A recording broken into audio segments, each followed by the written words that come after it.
Hey everybody, it's Bust. We're taking a look at our Legends of Runeterra Expedition tier list for patches 2.5 and 2.6. And then the small disclaimers I like to give at the start of all of these. We do cover two patches with these videos. They release, Riot releases a big patch and a little patch on a 2-week release schedule. We tend to find that there's not enough changes in the little patches to warrant making a new video for, and so we just do this every other patch. If something comes out in the 2.6 patch to radically shake up Expedition, then sure, we'll make another video. But as it stands, I would just expect this one video to be good for the next two. And then the second thing, we do call this the video, but if you make your way over to ftpbus.com, we do have a text version and the image version of the tier list. It's a little bit easier to navigate than trying to watch a video, and so that resource is out there for you if that's what you're looking to pick up. And so, yeah, I mean, not a whole lot of changes in the tier list this month.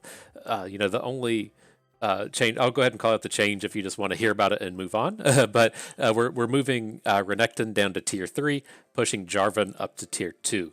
That is going to be the extent of the changes. There were quite a few changes in the 2.4 patch as far as the expedition pools go. A lot of the cards didn't make their way into the appropriate buckets at the release of Empires of the Ascended. Those made their way there. And then here with the 2.5 patch, there's some big changes to Fiora and Twisted Fate, but in general, not enough to really shake them up out of their tier 3 spot. So, to go back over each of these individual changes, some of these pools did get some kind of interesting things happening in the changes, but it wasn't quite enough to move things around. And so, over in tier 1, we do have to note that Shadow Assassin got the boost back up to 2 attack, and so she's kind of been a classic unit in any elusives deck, really rounding out the curve on turn 3, or just being, kind of the card advantage card that you play, since you don't really want to be playing like 5 and 6 drops. You can just kind of hope that you're playing a Shadow Assassin into a combat trick or a Shadow Assassin into another 1 or 2 drop, and that's how you're spending all of your mana instead of just playing a big unit. And so, she does help with Zed, and so, Zed's not going any higher. He's stuck up here at tier 1, but, he does get a little bit better with the addition of Shadow Assassin and the really strengthening up some of the elusive strategies. Otherwise, of note up here in tier 1, Afterlife Callista and Retribution Callista, Black Mist Nocturne, Luminous Dust Nocturne, they all kind of have the option to just be a Shadow Isles Allegiance deck focusing on fearsomes, and they did pick up another fearsome in Soul Spinner. That's the new spider out of the new set. It's again not enough to push these in either direction, but it's a nice little option to go ahead and pick up. I don't think it's super strong, but if it means pushing your deck from having like 8 or 9 fearsomes in it to 10 or 12 fearsomes, then sure, that stacking up that one ability is incredibly powerful. And so, again, not enough to shift these any higher. It's not going to push these up to like S tier or something, but nonetheless, still pretty powerful. So down into tier 2, this is, where the only real change happened. We removed Challenger Renekton, pushed up Challenger Jarvan. Kind of the problem with Renekton, it's still a pretty good pool. It's a great way to get access to Rockhopper, Exhaust, and Ruthless Predator. But, kind of Sharma is in a bind right now where all of their early game plays can't really survive these challenges. If you're just starting out with like Bloody Marauders or starting out with Rockhoppers, they're just going to trade with whatever you send your challenge into. And we've kind of found that, Jarvan doesn't have that problem. Jarvan has Honored Lord that can come down and just dominate the early game and ensure that when you make a challenge that your unit survives. And so the strategies, play out pretty similarly if we're just focusing on doing the Challenger thing. But the Demacia half of Challenger seems to be much, much more powerful than the Shurima half. And then as kind of a side piece, I do look at the tier list as if we're specifically building around the strategy of what this card pool is supposed to do. And so Jarvan's card pool is supposed to be doing things with Challenger and not so much things with Elites. We're seeing the Elites card pool out of Demacian Steel.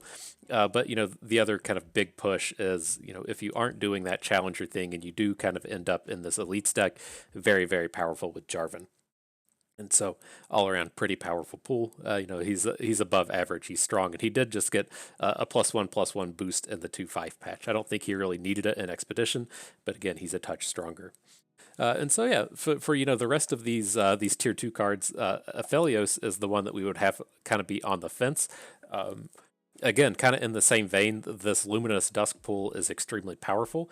Just really, really takes advantage of a lot of good 1, 2, and 3 drops, and then Aphelios would just be the closer. And so the Moon Weapons do cost 3 mana apiece now, and so if you're really looking to go the full Aphelios build around, chain off 2 or maybe even 3 Moon Weapons in the same turn, it's going to be much tougher to do. But on the flip side of things, we're not really playing Aphelios that early. He can come down on like turn 5 or turn 6 and start throwing out moon weapons. But in general, we look at him as just being like our top end. We're really looking to just play like 2 copies of Aphelios and then just end any game where he comes down. And then at that stage of the game, when you're up to having 7 or 8 or 9 mana, it's not that challenging to play a card and then play an additional 2 cards to get the all the moon weapons going, and so it's pretty reasonable. He doesn't change like too much here. Yes, he is worse. Yes, we're going to have to kind of monitor and see if he pushes himself down to tier 3. But as it stands, I think he's still powerful enough, even with the weakened moon weapons, to be up here in tier 2. Um, and then, the last thing I wanted to call out up here in tier 2, we do have a lot of the aggressive Noxus cards. Both of the Riven pools, both of the Draven pools, and then Reputation LeBlanc. And they did just get the upgrade to Legion Rearguard. He's our boy. We have to make note and make comment. I'm a huge fan of Legion Rearguard. He just got his point of health back, and so that is quite the boost to all 5 of these card pools. Just fantastic early game unit, plays out wonderfully in each of these strategies. And so props to my boy, you made it to the big times. And then, on our way down into tier 3, again, not a whole lot of changes. We touched on Renekton, but he did get himself pushed back down. One of the big things to call out within this pool is it seemed like they kind of like forgot half of the Azir pool and half of the Talia pool. So Azir, the Ascension Azir, did get the Loyal Badger Bear unit added in. He also got the 2/3 for 2 predict added in, and so those are pretty valuable in the sense that most of Azir or most of Shurama's early game units are trash, and so a little bit of raw power added into these pools so that you aren't just stuck being with like Rockhopper or the random 1/6 for 3 mana and just having absolutely nothing else in the early game. And so some minor boosts to Ascension Azir. Not nearly enough to push him up into tier 2, but it does kind of strengthen up his early game. And then if he is looking to be in the Shurima Allegiance deck, quite powerful when he's also going out and picking up some of those challenger cards. And so it does really help tick up this Azir, but again, not enough to push him out of tier 3. Probably should make mention of Fiora. She did just get a pretty significant nerf. She only has 2 health now. The kind of real problem with her is I do look at this as like 2 separate scenarios, right? If we're looking at this as the OTK Fiora scenario, where we're not playing anything the first 2 turns, we're banking up to 3 spell mana on turn 3, and we're looking to play a barrier every turn of the game until we OTK. Then it's not that big of a change. We typically went and avoided damage on Fiora at all costs. You couldn't be in some spot to where she just dies to every AOE, she just dies to every unspeakable horror. It's just too many barriers to deal with, and so we tend to just avoid damage. So in that sense, it's like, yes, she dies to Mystic Shot now, which is big. She dies to Spirit Fire now, which is big. But on the grand scheme of things, it wouldn't be enough to be like a major shakeup.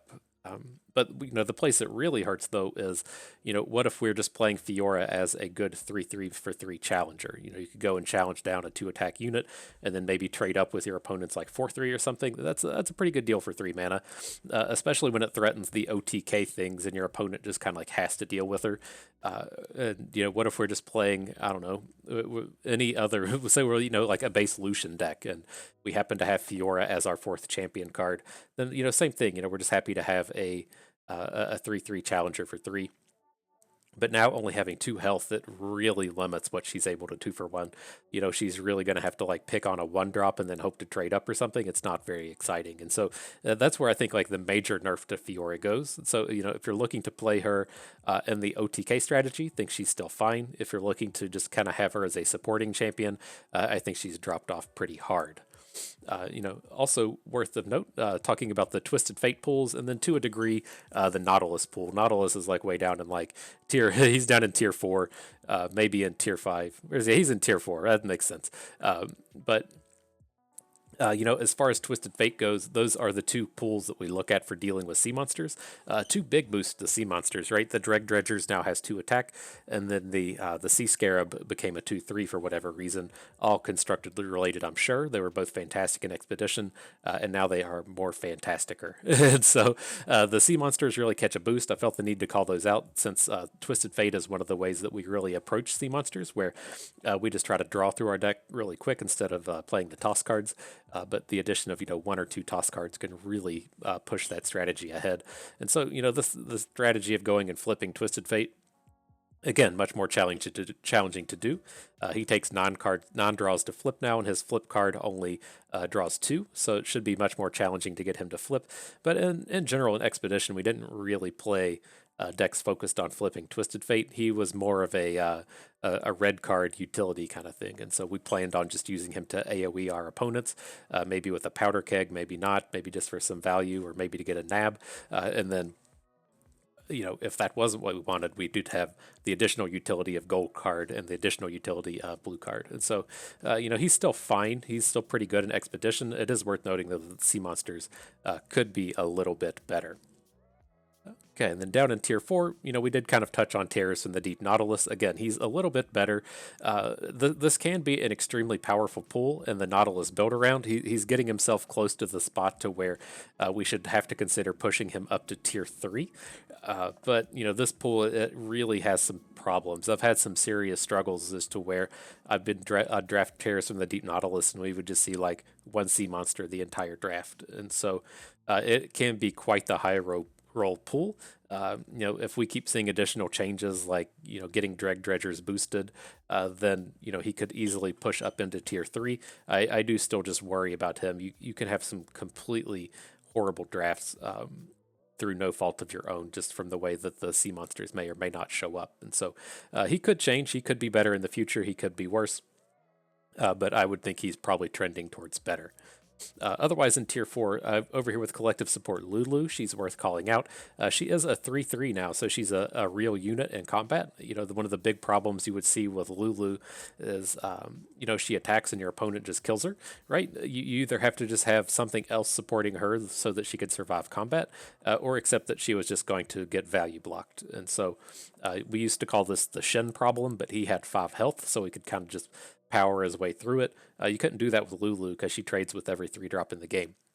So her picking up that extra point of attack is a pretty big deal, and that she can at least come in and trade now, as opposed to just getting owned in combat. And then also worth noting that again the Shadow Assassin has 2 attack instead of 1, another boost to collective support. Again, I don't think it's a very strong card pool. If you're really looking for Young Witch, that is the true all-star out of collective support. But the champions and the elusive strategies are catching a bit of a break and a little bit more strength. Then we last but not least we did talk a little bit about Azir getting a boost. Much of the same thing happened down here with Incubator's Talia. She had some of the predict cards added to her pool.